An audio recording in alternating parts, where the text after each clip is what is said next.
creak is vocal fry up the octave. So if fry is down here, then creak's up here. Creak is up here. Right. And when, Was that right? Yeah. Okay. It sounds like a squeaky door. When you isolate distortion or grit of any kind, it sounds crazy. Yeah. It sounds nuts. But if we're like, will you wait for me, my evergreen? Right? Yeah. Like, that's where that creak comes in.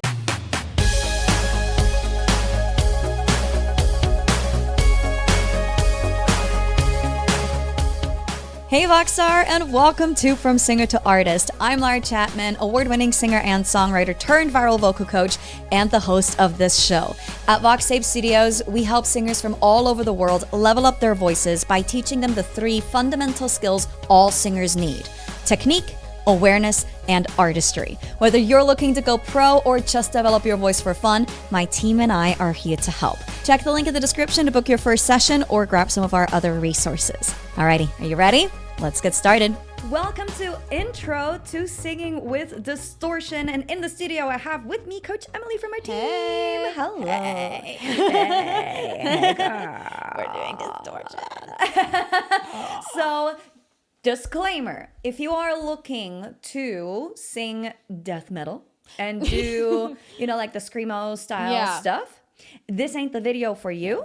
Please go check out Melissa. What's her last Melissa name? Cross, Yes. Matt Edwards. So you want to sing rock and roll? Yes. There are so many people. Chris Lipe is a Yes. good one here on this channel too, like on YouTube. So many people are doing the grit thing. Yes. That is their thing. Yes. Amongst others, of course. What we can help you with, what I say to my students is, I can help you find your key in the door. I can help you with the simpler end of it if you want to add a little bit more of an edgy sound to your voice. Yeah, like the I pop, can get you there. The pop grit. Yes, the like pop the pop grit. rock grit. Mm-hmm. Exactly. Mm-hmm. And it's just some people can just do it, and some people have to concentrate really hard to do it. I'm one of those until I have a mic in my hand and an audience, and then I'm like, yeah. Yeah. It's so funny. Like, I could never sing with grit, and there's like a video where actually you were coaching me on Benson Boone's song, and I'm just like sitting in this chair and just like going for these high notes, and the grit comes out perfectly, and everybody's like, wow, and thank you, I appreciate it. But also, I could not do that for probably the first 12 years of my singing journey. Yeah. First of all, it wasn't really a priority. Yeah, that was a thing I was like, I'm in musical theater. I don't need rest. Yeah. Well, I feel like you had like Christina Aguilera. I guess Beyonce has, she does a little bit of growls and a little bit of grit, like a rasp style thing. And same with Christina Aguilera. But other than that, you didn't hear it much in female voices. And more in male voices and more in rock. But now it's really trendy. Yeah. Like adding a little bit of that grit. Yeah, everybody's not everybody, but a lot of singers are doing it. And so I think a lot of, singers that are learning voice, they are like, how do I do this? This is so cool. It sounds so, so raw, so impressive. Yeah. And I'm like, yeah, it is cool. Yeah, it sounds so cool. It's fun to do. It's awesome. You're probably doing it first thing in the morning anyway. You're probably waking up going, hey, good morning. Yeah. And the key there is that you're not trying. You're not trying. Oh, it's almost like there's a theme to learning how to sing. Yeah. Stop trying. Stop trying, and you will be able to do it. Yeah. And when we say stop trying, that just means trying to learn, just do it and don't think about it. Yes. Right? Yes. Absolutely. But, in distortion, like when we're singing with distortion, obviously there's different kinds. And we're going to talk about 3, I guess, different kinds. Yeah. Maybe more. But we're going to talk about, again, like the pop and rock singing styles of distortion. And before we even dig into that, I just want to say, you're going to try it sometimes and it ain't going to feel good. When you're exploring to do it right. Oh yeah, when you're exploring, like I have done that too, where I got like awful scratch in my throat. I'm like, ha, that ain't it. Yeah, that is like nope, and you have to start coughing from it, right? Like that is not what we want. Yes. Duh. But it is okay. Yeah, it's okay if it happens. Yes, you're not going to ruin your voice. No, you're not. By one time doing something a little wrong. Yeah. That's something oh my that God. doesn't feel good. If I could drill that into everyone and myself, right? Like that is really true. It's like learning harmony. You have to sing something that is so like when you're first learning, that is just so not even close to being an easy to listen to harmony. Yeah. To be like, I don't like the sound of that. I gotta adjust my pitch a little bit, right? And I think it comes with grit. You have to try it. Yeah. You have to try it. You have to experiment. We say don't try, but you have to try. No, but you have to experiment with your voice. See, I mean, when we were kids, when you're younger and you discover vocal fry for the first time, and then everyone talks like this all the time, and they go wow, wow, yes, wow, wow, you know, and the parents are like, oh. But yeah, like, yeah. But it's because you're just like, oh, look at this cool thing I figured out. Yeah. You know, you're not like, well, if I enter the pulse register and then use this much core engagement and do this thing, then this will happen. Yeah. Like those calculations, they are studied and people can look that up on Google Scholar. Yeah. Right? And they can be helpful. And they can absolutely be helpful, especially when you hit that wall of like, all right, I feel like I'm checking most of the boxes. What's going on here? Yeah. But if that is what you're thinking about the whole time, it's going to be way harder to actually just do it. Oh my gosh. Yeah. I had Prana King, one of your students, in the studio with me in New York. And the biggest thing for her is like, she's such a great singer. Prana, if you're listening, you're awesome. Yes. But she's scared sometimes.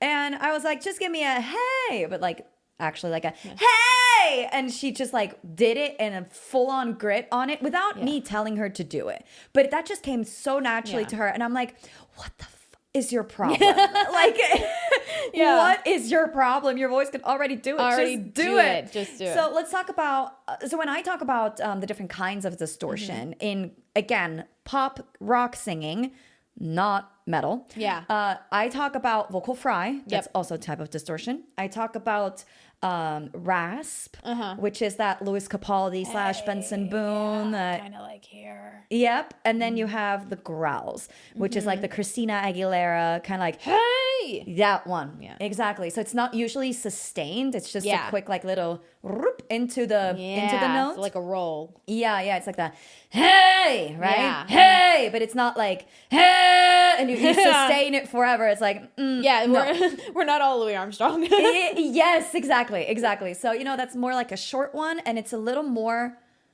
aggressive is the wrong word, a little more intense, maybe. Yeah. Than like a sustained, like, stay. That to me is the rasp. Yeah. Right? So those are the three, and vocal fry is that what you were demonstrating before. I would put creak. Okay, so in what's vocal that? fry. So I like to just think of it as creak is vocal fry up the octave. So if fry is down here, then creak's up here. Creak is up here. Right. And when, was that right? Yeah. Okay. It sounds like a squeaky door. When you isolate distortion or grit of any kind, it sounds crazy. Yeah. It sounds nuts. But if we're like, will you wait for me, my evergreen? Right? Like, that's where that creak comes in. Yeah. You know, it goes into that fry land, but it lives in between fry and pitch because we're phonating, and we also don't do grit at the vocal fold level. We do it at the false fold level right above. Yeah. Okay. So that's something to know if you're like, you don't have nerve endings in your vocal folds, you won't be able to feel it, but you will experience some sort of sensation. Yes. Not directly on your vocal folds, but around that. I always say if you are getting, you know, I don't like to say what you should feel versus what you shouldn't. Yeah. Other than I hope you don't experience physical pain when you sing. Yes. Right? That's probably not a good sign. Yeah. But what I'll give you my experience, which is it feels like a little like vibration rolling through my throat. When I do really any sort of distortion, because it's air produced. We want it to be air produced. We don't want it to be like muscle tightening thing. If you think you're getting your air out, it doesn't mean a ton of air or too little or a certain type, but just air forward. I'll say. Okay. Cool. Question. Yeah. For me, when I'm thinking like using like a lot of air to get the sound out, it feels very much like and now I'm blowing out my voice. Ah. Right? Like it doesn't feel good.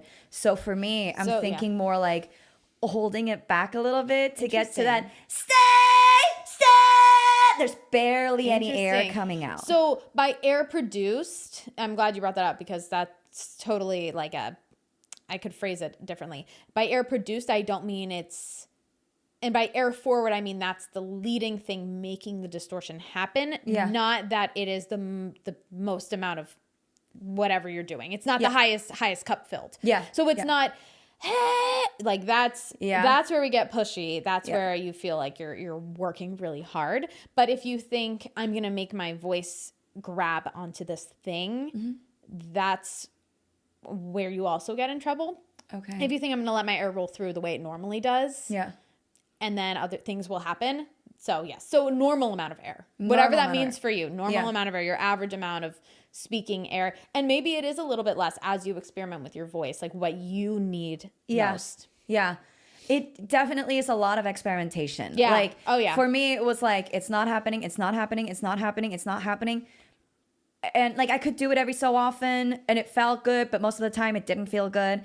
And then I stopped trying. Yeah. Like I didn't even like make that sound. I instead focused on, oh my gosh, this is crazy. I instead focused on developing my mixed voice. Yeah. And just bringing more balance into my singing because I'm such a bottom heavy singer. So I was like, because I initially went to a voice teacher to learn more about distortion. And I'm like, all right, teach me how to do distortion. And then he was like, cool. Also, girl, we need to balance out your voice. I was like, all right, cool. And then the more we started working together, the more we were just doing like balancing the voice. And then just like maybe a year or so ago, when everybody was like, how do we sing with distortion? I was like, all right, I guess I got to get back into that and try again. I was like, oh my God. It's so easy now. I can now just do it. And I stopped doing and trying it for like a year or so. Yeah. And now that my voice is more balanced, it's there. I was kind of the second half was like a similar experience for me where one day I was like, I bet if I try to feel it this way, it'll happen. And I can't explain what happened that day. Yeah. And then I just like did it. Yeah. I did it on Alone by Heart. I was belting that. Actually, it was in a workshop, teacher workshop, the CCM Institute. And we were working on distortion. And I just like went for it. And I was like, oh, if I just do a little bit of this, I can do it. So it's just with just trying, just going for it. Yeah. I learned how to do growls a little bit more there. And that's where the air produced part really comes in. Because that's not a pulled back tighten thing. I do think, and maybe I'll have some haters in the comments here, I think growls, go for it. I think growls require a little bit of not tongue tension, but tongue retraction. Yeah.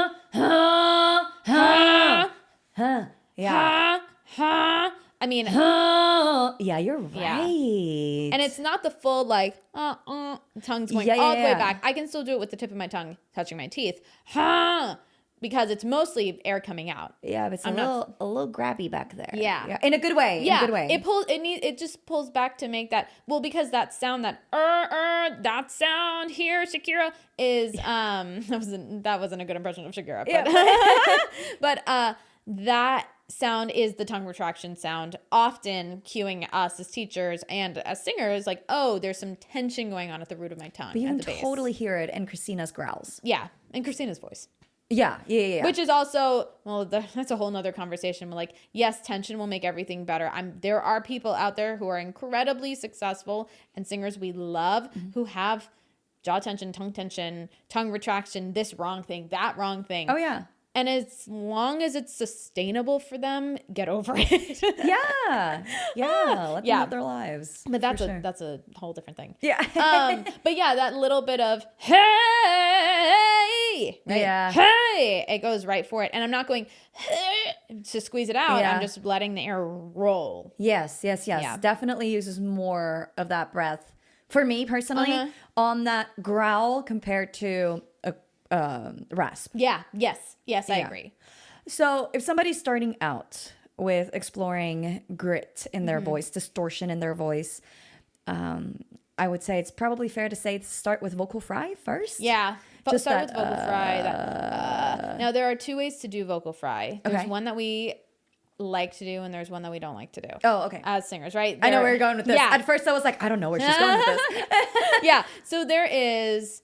wow, good morning. My voice is so tired. I'm just feeling lazy when I talk. Yeah, that's fine. That's what we're going for. What we're not going for is, now we're doing fry and I'm squeezing it out. Yes. Right? Both are technically fry, but the second one, I'm working to do this. I'm kind of holding my breath. I mean, like when you're doing it, I personally am physically tensing up when I hear you do it the tight way. Yeah. And when you're doing the relaxed way, I'm relaxed. Yeah. Just listening to you. Like, I need to tense everything up. And that's another thing when it comes to grit, when it comes to singing in general, like as an audience, as a listener, we want things to sound easy.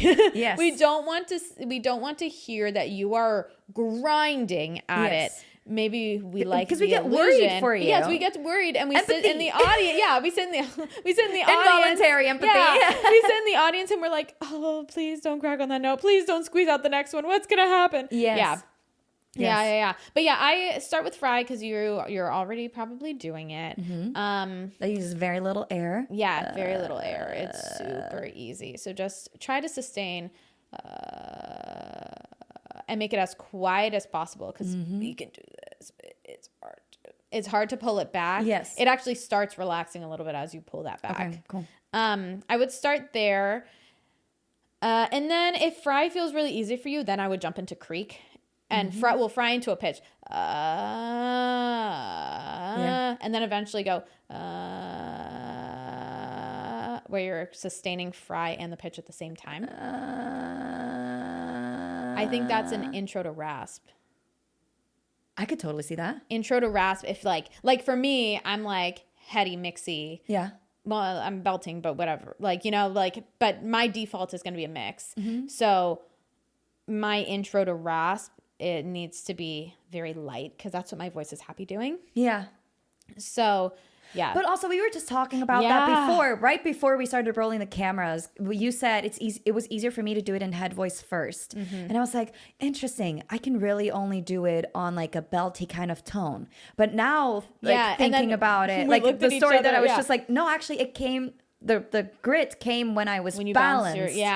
So I do think there's something about having flexibility in your voice. Yeah, I think it's also not a lot of pressure at the vocal fold level. Yes. Because when you're doing that, if I sustain, it's not, it's, yeah. Right? It's lighter and I'm adding the stuff onto it. Makes it sound more powerful. Yeah. But the sound underneath is actually just pretty light. More because mixy. we're just letting the air flow. Yes. We're letting the body do its thing. So I honestly, that did not like register in my brain until I literally just said that before. That clicked for me, honestly, while I was demonstrating for someone. I was like, oh, every time I demonstrate this, I hear myself and feel myself being more head dominant. But when you mix before and after, you can't tell. Yeah. Yeah. I love that. So I guess start with fry. And make sure that you have a balanced voice and that you're not squeezing. Yeah, that's the other thing with grit. If you're singing like this and it's really tight and uncomfortable, move grit to the bottom of your list. Yes. Of things to work on, of your order of things to work on. Because if grit is not happening for you naturally, because you can be in that, it's a challenge as a singer to hold, especially as a new singer, to hold all these different truths of like, this person is not singing with what the people call perfect technique, right? But they're still doing all these cool things that I want them to do, and they have a career in it. Yeah. But for my voice, when I have that much tongue tension, I can't do anything else, you know? And so you need to figure out what works for you. Yeah. And Carrie Underwood, Christina Aguilera, there are lots of people out there. Those are just the top 3. Yeah. Have tons of tongue retraction in their sound. And that doesn't make them bad singers, and it doesn't make them unsustainable singers, and it might not feel uncomfortable for them. It might not be making them flat. Yeah. Right? Like I sang let's say for the first 18 years of my life with, I wouldn't say it wasn't super heavy audible tongue retraction, but it was happening, right? It was making things harder once I learned that it could be easier. Yeah. Right. But I was singing, hitting the notes just fine. I was singing astonishing, doing whatever, you know, I was singing high notes. It wasn't in my way per se, you know? But things got a lot easier once I learned how to release all that. But that just goes to say, like, not everyone's journey will be the same, especially when it comes to embellishments like grit. Yeah. But Very much so. Yeah, because some things just naturally happen in people's voices. Yeah. Some people just like talk like this all the time. Some people grew up singing along to Christina and learned how to growl. I did, but I could never do. I could do growls. Yeah, I could do growls. I could never do the sustained rasp. Just the quick little growls, but not the sustained rasp. But anyways, yeah. The balance thing. I can't believe that never clocked. It didn't click for me as a singer because I was always doing it in a high intensity. Oh my gosh. On a high intensity note. Yeah. Like even that evergreen, wait for me. Yeah. Me. That's super light. Yeah. Yeah. You just have like the craziest mix. It's insane. Yeah, I've been mixing since I learned how to talk. That's why. Not me. Not me. Oh, one little thing. I saw this on I wish I remembered the channel, like years ago in a YouTube video. I was like, let me just see. I like to look, we talked about it. I'm very sciencey and I like to know what's going on at a technical level. And I love a Google Scholar and I love a Journal of Voice article, you know? But I also want to see what other people are saying who are doing it without the academia of it all, because those opinions can be just as valid and important. And if you can talk the talk but you can't walk the walk, then like what's the point? No, let me not say what's the point, but that's, you know, it's important to see. It's very different, and I think it's important for me as a teacher to know both. That's how I can help the most amount of people in the most amount of ways. But I saw someone, and I guess I'll be off mic for this, but they just sat down. They're like, okay, just fall back into a chair and go. So they literally, messing with the camera angle, just went, and then you feel that. First start with it non-voiced if you feel like you have to force the voice. And just sit back on a couch or a chair, something that's not a rolly chair. Right? And just feel your body. I mean, it kind of goes back to primal sounds. The video wasn't breaking it down like that, but that's, you know, like your body's already doing these sounds. When you lift something, you go, ugh. Right? Maybe that could be coming from a little squeeze. We can investigate that further. But yeah. And that's exactly what happened with Prana. Yeah. Right? When I asked her to hey, I didn't demonstrate it with grit. Not at all. And she did it, and the grit came right out. Yeah. And we weren't even talking about it wasn't even part of it. That was not part of it. And it just happened naturally in her voice. And that's kind of like primal sound. And what you're doing here is just a more extreme version of that primal sound. And so, just generating it. Don't try, do. Don't try, do. Yes. Yeah, I would start with those. That's your intro to grit. I would say pop grit. Pop grit. If you fry, goes into creak. I think creak was coined by Edry Means Weekly. She's my voice teacher. Oh, okay. She's awesome. And she's a pedagogue. And the world's favorite diva. I love her. She gave me a little keychain that has like vocal folds, a vocal tract, a larynx, and like something else on it. Oh, and it's just awesome. That is so sweet. Yeah. But we have vocal fry, creak, then growls and rasp. Yes, I feel like that's a great way to start. If you want to get into further things, there are people who do that. Yeah. There are people who do that. Just go seek them out. I highly recommend Melissa Cross, Zen of Screaming. I think it's on sale right now too. Oh wow. It's like an hour-long video. Yeah. Matt Edwards, So You Want to Sing Rock and Roll. Those are There's Chris Lipe. There's Matt Johnson from Elite Singer. He's really great. He's my voice teacher. Awesome. And yeah, I mean, there's a bunch, but you know, like we can help with the contemporary styles of like the pop rock styles. But yeah, if it goes deeper than that, then go to a specialist, right? Yep. I think for a voice teacher, it's important when to know to refer out. Yeah, favorite thing I learned in grad school, when in doubt, refer out. Yeah. Because it's true. Like when we talked about, at some point, we've talked about classical music. Like I studied classical for a semester. It's so fun to sing. I can help you through one classical song. If it's in another language, I say, you go ahead and study that IPA. And I can't really help you with that. I can help you with some of the tonal things.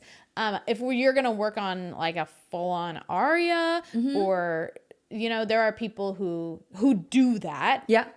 And I love you and I love working with you, but maybe that's not, that's not what I can help you with. Yeah. I actually have a little grit exercise for you to explore the different kinds, and also like making sure that you can do a clean sound first and then a gritty sound. Cause I do believe it's important to, like if grit comes naturally to you, like any sort of distortion comes naturally to you, it's good to figure out how to get a clean sound. So I have a little exercise for you. Let's do it together right now where you can do clean sound and then add all the grit. Okay. Let's dig into it.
If that was not 100% successful, that is okay. If you felt discomfort at any point, that is okay as well. It's just not what we want to keep doing. Yeah, just know that's not the goal. You got to know what you don't want before you know what you do sometimes. Yes. And again, you're not going to ruin your voice by trying it and just, being like, oh, that's not it. And so whenever you're feeling that discomfort on like the beginning of the note, just don't continue to sustain it. Yeah, don't squeeze. You will not squeeze your way to success. No, you will not squeeze your way to success. Another t-shirt. Yes. We need a merch line. Yes, we do. Oh my God. I love it. Great. Anything else about distortion, Coach Emily? I think that is all that I can offer. Love it. Perfect. Same for me. Yeah. And again, balance out your voice, right? If you're already squeezing to get the notes out without distortion, move distortion to the bottom of the list. Yeah. Work on bringing balance into your voice first, and then pick up distortion again. And who knows, maybe what happened to me will happen to you, where now it's just coming out. Now you don't even have to try anymore. You'll get there. Yep. You will get there. Just trust the process. Yes. And be patient. And be patient. It's going to happen. Yeah. I love it. Awesome. Thanks, Emily. Yeah, thank you. Thank you for tuning in. If you're interested in working with us, you know where the link to book a session is. It's in the description. Go check that out.